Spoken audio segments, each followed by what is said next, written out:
Me llamo Marc Anderle, soy nacido en Federación Entre Ríos y en el año 1982 era alumno de la Armada Argentina.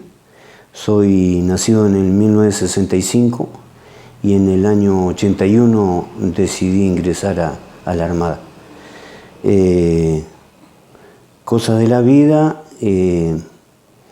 elegí la carrera de enfermería y estaba cursando en el 82 el segundo año en la Escuela de Sanidad Naval. Y para el 2 de abril me encontraba cursando. En ese tiempo las noticias no fluían a la velocidad que fluyen hoy. Y vimos la noticia en un televisor blanco y negro de 14 pulgadas y la verdad que no entendíamos mucho porque hasta ahí nuestra vida, la vida del alumno, era una vida de un pupilo que estaba en un aula desde las 8 de la mañana hasta las 6 de la tarde y de las 6 de la tarde a las 10 de la noche era entrenamiento físico. Por lo tanto, nuestro cuerpo no nos permitía mucho pensar.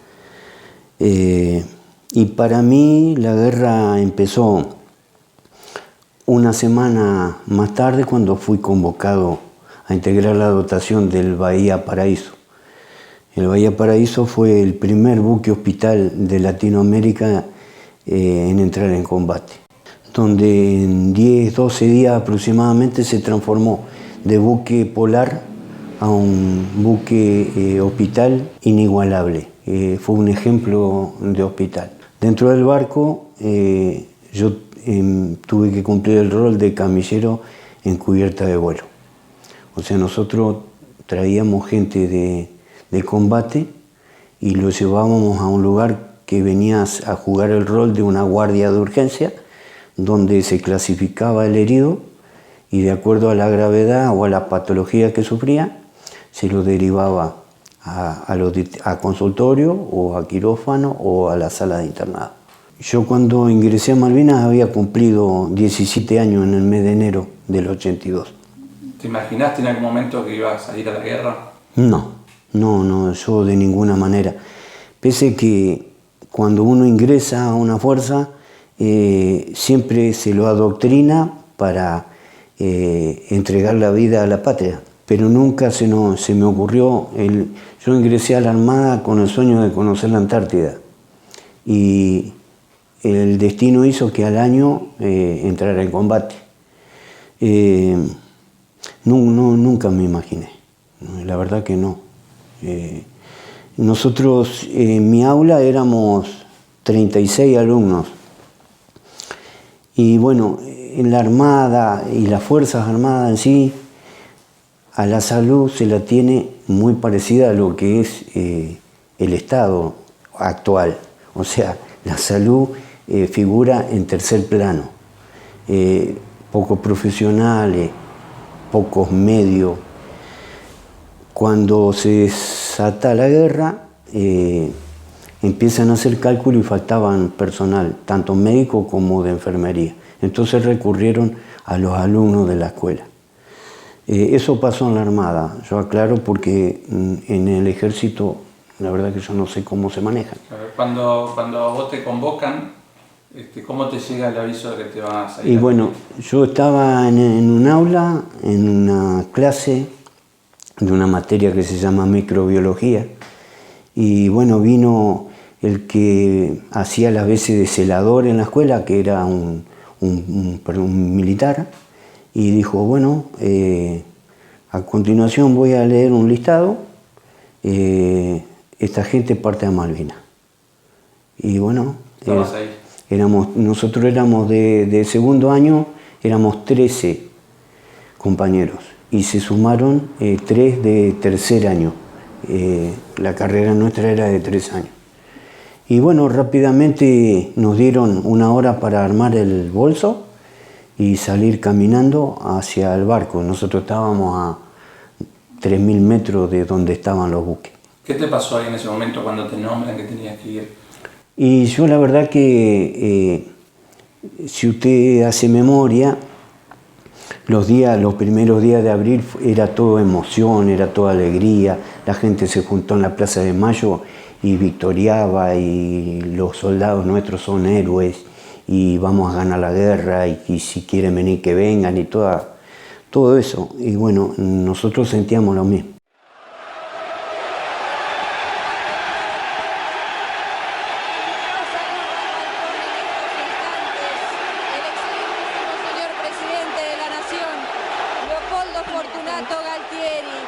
Los vítores son impresionantes de Argentina, Argentina, Argentina. Hoy todos los argentinos, de acuerdo en todo, las Malvinas son nuestras. Saluda el presidente de la Nación a su pueblo, a todos los argentinos y a través de ATC a todo el país. Si quieren venir, que vengan, les presentaremos batalla. ¿Eso ayudó a que tengan más coraje? Yo creo que sí, y creo que es parte de la doctrina de combate. En el combate, muchas veces la mentira hace que el espíritu del combatiente eleve o baje, de acuerdo a la información. Eso se llama propaganda y contrapropaganda.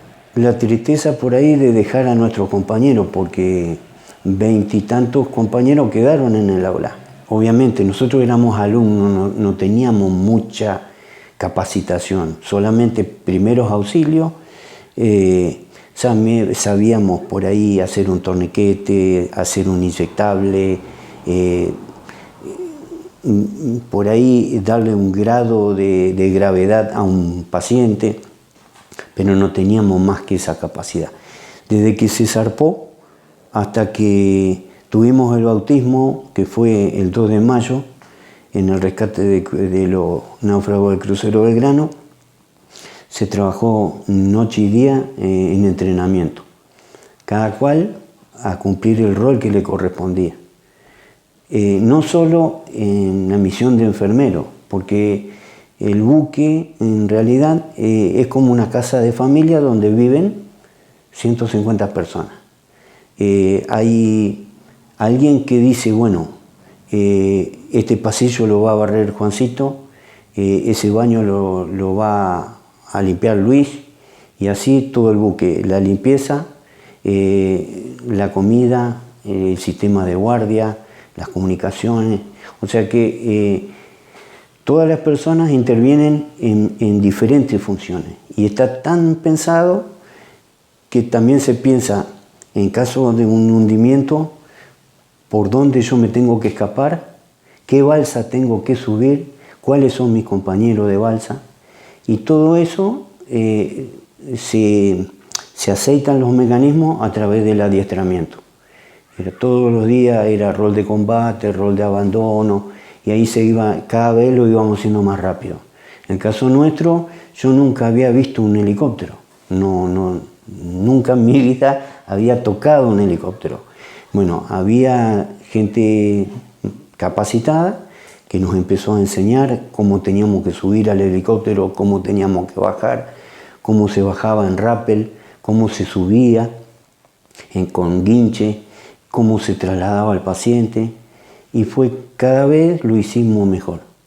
Y cuando el 2 de mayo, mejor dicho, el 3 de mayo, porque el 2 fue el hundimiento y nosotros ahí zarpamos al rescate e hicimos contacto recién el 3, ahí nosotros la teníamos súper clara.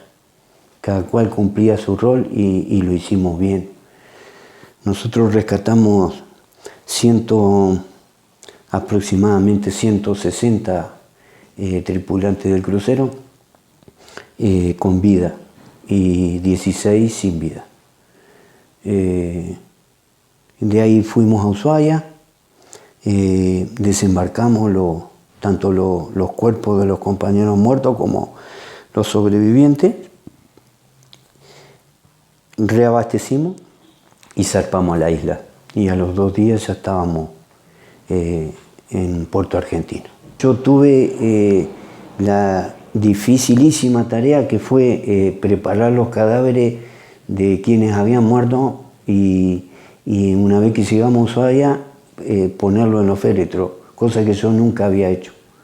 Un enfermero que ya tenía unos cuantos años, tenía 32 años de edad aproximadamente, nos dijo, él estaba a cargo de nosotros, nos dijo, piensen ustedes que ese que está ahí pueden ser ustedes y tienen que tratarlo bien. ¿Por qué? Porque ustedes quisieran que cuando les toque a ustedes lo traten de esa manera. Y eso creo que fue un disparador que hizo que yo todo lo que hice lo hice con pasión.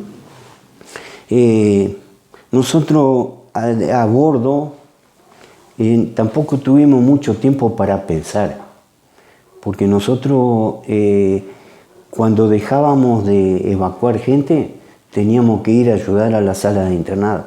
Había 2 salas que siempre tenían entre 150 y 250 personas. Y los enfermeros que estaban ahí no alcanzaban, no lo superaban, entonces nosotros íbamos a ayudarlos. Y la verdad que nosotros no dormíamos y por ende no teníamos tiempo para pensar. Yo creo que el único momento que yo tuve para pensar fue cuando zarpamos de Ushuaia a la primera misión en la isla, que el buque tuvo que navegar, se le llama condición Z. Cuando hay una amenaza de ataque de submarino, se cierran todas las puertas que están desde la línea de flotación para abajo, se cierra todo herméticamente y todos pasan a las cubiertas superiores. ¿Para qué? Para producir más estanqueidad en el barco y para, en caso de ser hundido, tener una salida más rápida. Y fueron 2 o 3 noches que dormimos mal, con un mar muy picado, porque era navegación en el pasaje de Drake, que es uno de los mares más bravos del planeta, y ahí tuvimos tiempo para pensar. Un solo paciente se nos murió, siendo que hubo más de 70 cirugías, y cirugías muy complejas, pie de trinchera, gangrenas, amputaciones, heridas de esquilas en el abdomen, en el cráneo. El único que se nos murió, que perdimos, fue a ese tripulante. Y por otro lado, muchos amigos nuestros estaban en ese buque. Y la incertidumbre de saber se salvaron o no se salvaron es desesperante. Fueron varias horas que sufrimos muchísimo. ¿Te sentís orgulloso de haber hecho todo lo que hiciste? Yo creo que sí. Yo creo que sí. Yo creo que me siento orgulloso no solo por lo que hice, sino por mis compañeros. Creo que lo hicimos y lo hicimos bien gracias a la unidad. Yo creo que el éxito de una misión pasa muy parecido a lo que pasa en el fútbol. Hay muchos equipos que por ahí modestos, con un presupuesto corto, salen campeones. Mientras que grandes equipos pierden, y creo que eso es por el espíritu de cuerpo. Yo creo que si nosotros no hubiésemos logrado esa unión, nosotros no hubiésemos tenido la eficacia y la eficiencia que tuvimos. ¿Qué te pasa cuando escuchabas por ahí otras historias de otros combatientes o soldados que estuvieron ahí que dicen que no los trataron bien cuando regresaron al país? El trato a la vuelta yo creo que fue duro para todos nosotros. En cierta forma por desconocimiento o tal vez, no sé, a propósito, creo que la gente nos trató mal a nosotros, a todos. Tal vez algunos hayan sentido más dolor que otros, pero yo creo que muchas veces hasta el silencio hace mal. En el caso mío, mi familia, por ejemplo, nunca quiso hablar. ¿No? No, jamás me preguntó nada. Y tal vez ellos lo hicieron por la sana intención de no molestar, pero por ello necesitaba contar. Y yo, en realidad, pasó 30 años que yo no hablé con nadie, ni siquiera con los veteranos. Hasta que un muchacho que vive en Concepción del Uruguay, que tiene un museo, se llama de apellido Césbola, él me aconsejó que era sano. Y sí, es muy sano hablar. Uno por ahí saca las broncas, saca al aire a otras personas, le cuenta lo que uno vive todos los días.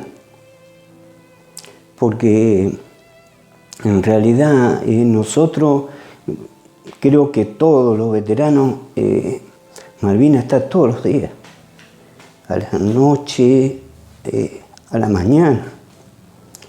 Y hablar por ahí, por más que duela o por más que se quiebre la voz, hace bien. Cosa que cuando nosotros volvimos no. Vos imaginate que cuando volvimos nosotros, porque todos hablan de 74 días de guerra, en realidad no fueron 74. 74 duraron los acontecimientos bélicos. Ahora, para nosotros no terminó el 14, el 15, el 16. Yo volví a Federación en julio. Pasó mucho tiempo. Nosotros a Puerto Belgrano llegamos, yo no me acuerdo bien si fue el 26 de junio.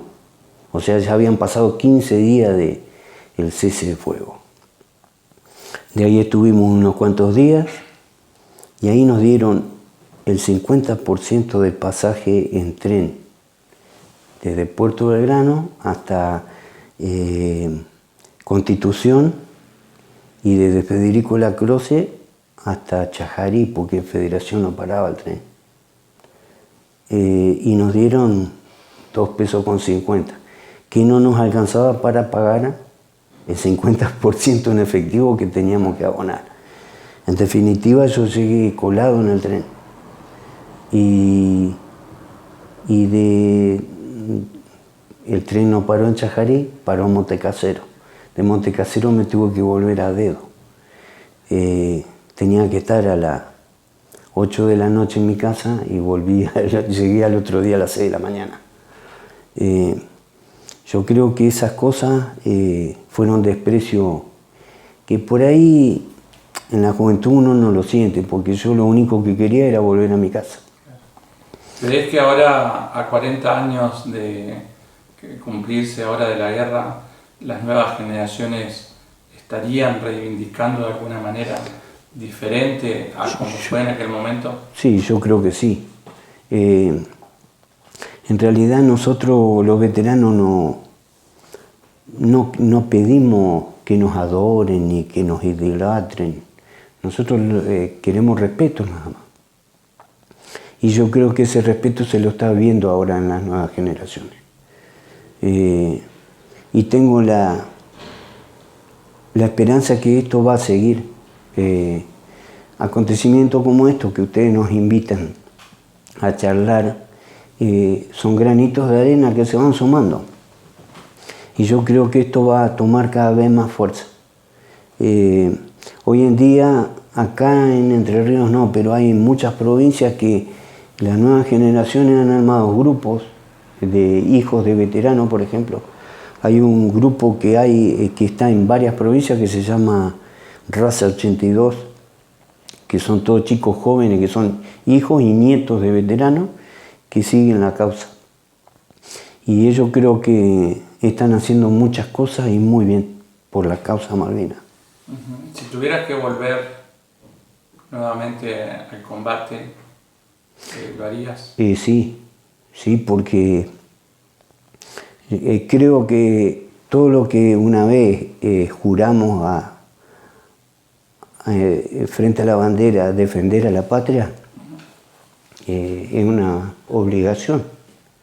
Y creo que esto no es hipocresía para nada, porque el hombre de honor da la palabra y la da en serio. Yo creo que sí, no tendría... Pese que por ahí muchas veces he pensado, puta, nosotros dimos tanto para que nos paguen así, pero yo creo que va más allá de eso, va con el sentimiento hacia la patria. Por ahí el término patria hoy está muy degradado, hoy ya no, prácticamente no somos patria, somos un país, una nación, que nada tiene que ver con patria. Pero bueno, por ahí estas nuevas generaciones van a hacer que los más jovencitos empiecen a ponerse orgullosos de cantar nuestro himno, respetar a los símbolos patrios, que es muy importante para recuperar la patria que perdimos. Después de 30 años que dijiste que no hablabas del tema y lo empezaste a hablar, ¿cómo te sentís? Mucho mejor. A mí me cuesta mucho y no es que sufra, se me quiebra la voz, me emociona porque es un tema muy medular para mí. Pero creo que al hablar uno está siendo parte de la causa Malvinas y es la única forma que tenemos nosotros hoy, la única herramienta es hablar. Y bueno, yo siempre agradezco las oportunidades que nos dan en los colegios. Acá Chajarí, por ejemplo, es una comunidad muy abierta hacia la causa Malvinas. Uno lo ve en las vigilias que se hacen el 1 de abril de cada año, va mucha gente, cosa que no pasa en otras ciudades. En cambio Chajarí no, Chajarí es una sociedad donde abren las escuelas, el público en general se abre a la causa y eso hace bien a la causa, porque yo tengo la esperanza de que algún día se va a recuperar la isla. No sé cuándo, pero se la va a recuperar. Antes del 82 nadie se acordaba de Malvinas, nadie hablaba de Malvinas. Y después del 82 se volvió a reclamar. No se reclama como se debe, sí. No tenemos gente preparada para reclamar, sí, pero por lo menos se lo hace. Y bueno, esa es una iniciativa. Gracias, Omar.